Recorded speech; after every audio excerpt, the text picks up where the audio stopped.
Көкпар ауысады. Көкпар ауысады берекелесер. Жаңада айттық. Енді жігіттер 5 бар салым жарма түрде жабылады. 5 салым. Одан кейін өгіз өлдінің алды. Одан кейін өгіз өлді салымдар аталады ағайын. Міне 5 салым.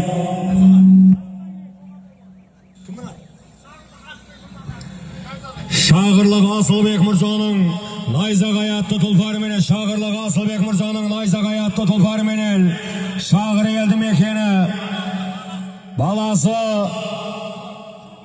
Шоған жаманды сасады мен ағайын, бәрекелді. Сіздер енді мені 2-3 көкпарға шақырсаңыздар барлықтарың жаттап аламын да енді. Енді кіргізіңіздер ортаға.